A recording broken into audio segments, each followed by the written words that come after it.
제2편 이정 선생께서 말씀하셨다.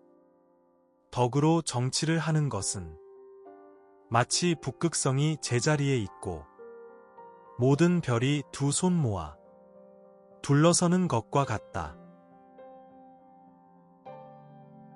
선생께서 말씀하셨다. 법률로 백성을 이끌고 형벌로 말 잘 듣게 하면 백성은 범죄를 벗어날지라도 염치를 따지는 것이 없고, 덕으로 백성을 이끌고 예절로 잘 따르게 하면 염치를 따지는 것이 있고 또한 잘 따르게 된다. 선생께서 말씀하셨다. 시 300편을 한마디로 개괄하자면 사특한 생각이 없다이다. 선생께서 말씀하셨다.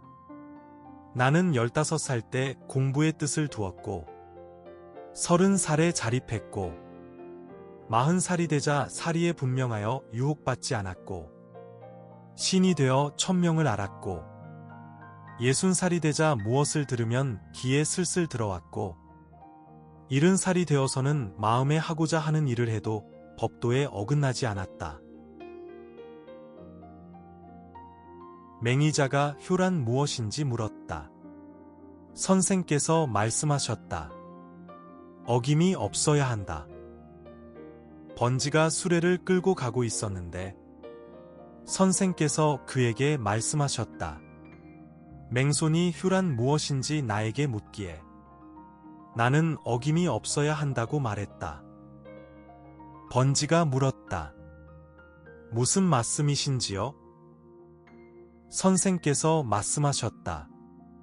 살아계실 때는 예로서 모시고 돌아가신 다음에는 예로서 장례 지내고 예로서 제사 지내는 것이다.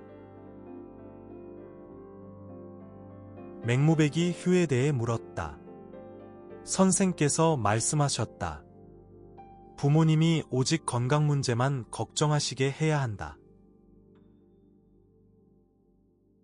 자유가 효에 대해 물었다. 선생께서 말씀하셨다.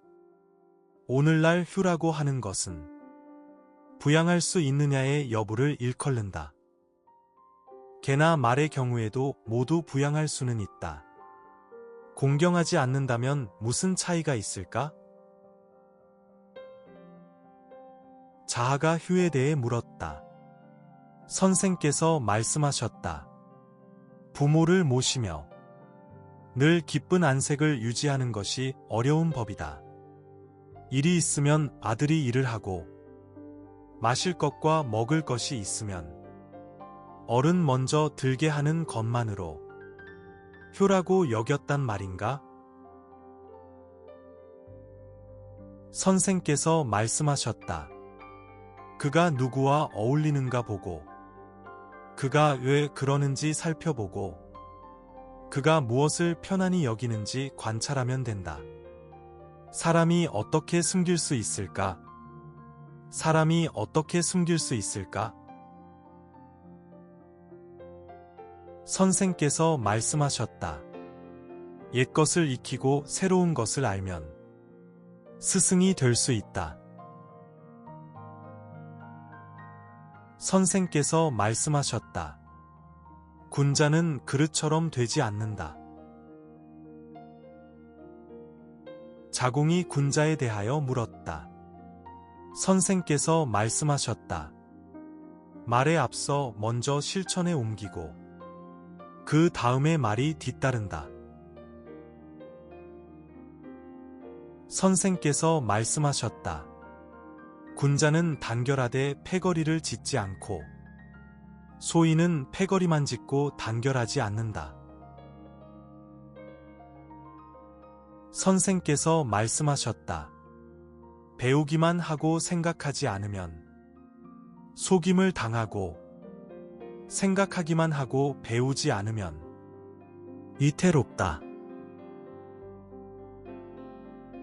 선생께서 말씀하셨다. 유야, 안다는 것이 무엇인지 너에게 가르쳐 주마.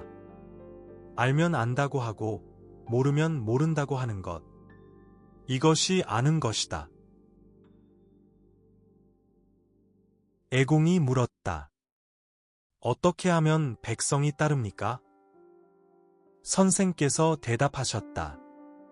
고든 사람을 발탁하여 굽은 사람 위에 놓으면 백성이 따릅니다.